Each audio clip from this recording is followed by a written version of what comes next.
Welcome back to Grammar Grade 12. This is Unit 1, Lesson 7, and today we're looking at verb phrases. Here's the big idea.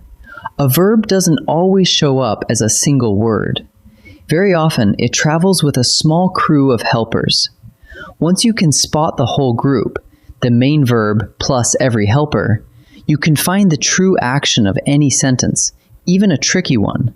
So let's learn to see the verb phrase whole. Let's start with the core idea.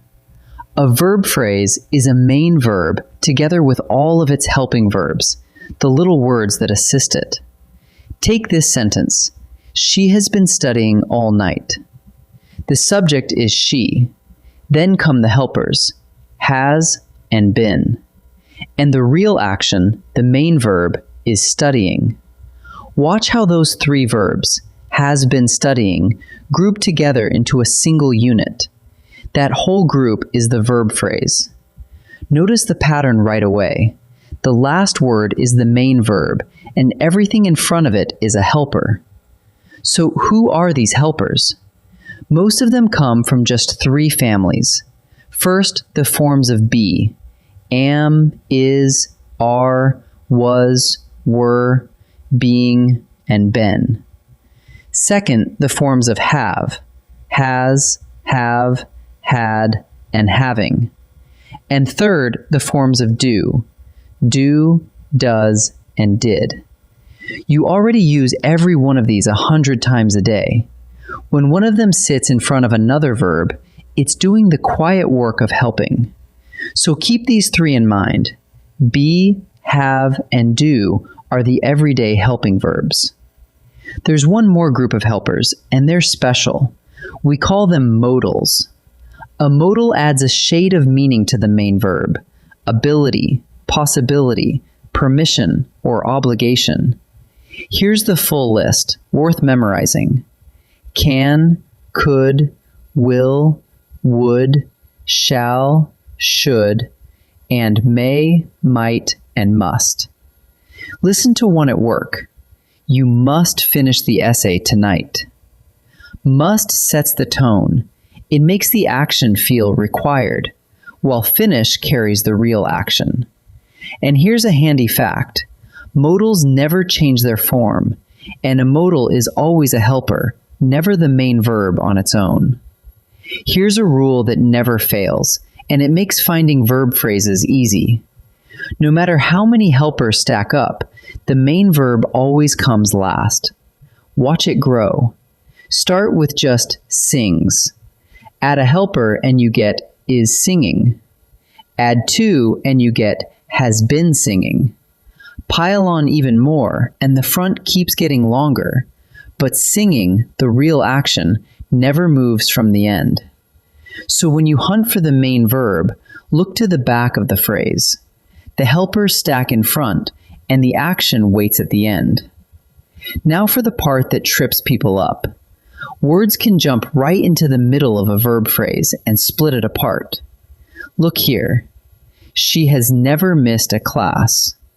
See how never lands between has and missed? That little word never is not a verb at all. It's an adverb that sneaked into the gap. The real verb phrase is just has missed. So remember, not, never, and the contraction N''T are never part of the verb phrase, even when they sit inside it. And ordinary adverbs, already, often, always, can jump in too. Read right past them and keep only the verbs. Questions add one last twist, and it's the final piece of the puzzle. In a question, the subject often drops right into the middle of the verb phrase. Take this. Did she leave early? The helper did comes first. Then the subject, she, slips in. And the main verb, leave, follows. So the subject, she, is sitting between the two verbs. The verb phrase itself is did leave. You just pull the subject out from the middle. Here's a clean trick. Flip the question into a statement. Did she leave becomes she did leave, and now the verb phrase did leave snaps right back together. Time to practice. In this first set, I'll give you a sentence, and your job is to name the complete verb phrase, the main verb, and every helper that goes with it. Pause, find the whole phrase, then check your answer with me. The runners had been training for months. Find the main action first. That's training, sitting at the end. Now collect its helpers in front, had and been. Put them together, and the complete verb phrase is had been training. Our team will win the regional title. The main verb is win. In front of it sits the modal will, doing the helping.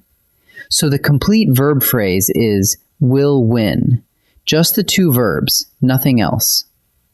The letters have been mailed already. The main verb is mailed. Its helpers are have and been. Now watch out for already. That's an adverb, not a verb, so we leave it out. The verb phrase is have been mailed. In this second set, the verb phrase hides inside a question or a negative. Your task is the same. Pick out only the verbs and pull out any subject or adverb that has wandered into the middle. Pause and decide before I reveal each answer. Did the committee approve the plan? It's a question, so the subject drops into the middle. Pull out the committee. That's the subject, not a verb. What's left is did and approve. So the verb phrase is did approve. She has not signed the contract yet. Watch that little word not. It slipped between the verbs, but it is never part of the verb phrase. Drop it and you're left with has and signed. So the verb phrase is has signed.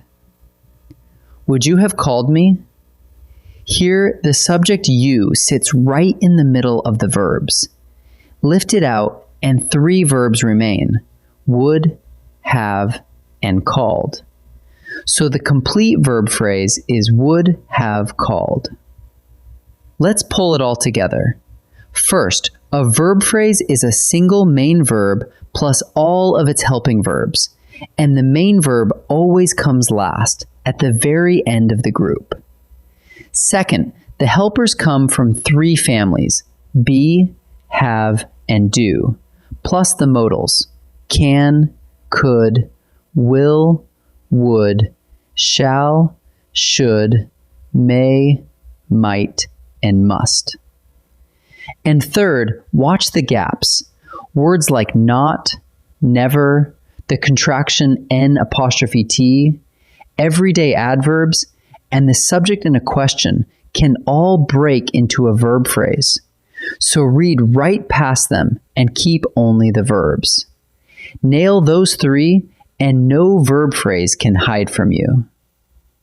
In our next lesson, Lesson 8, we turn to adjectives, the words that color and sharpen our nouns.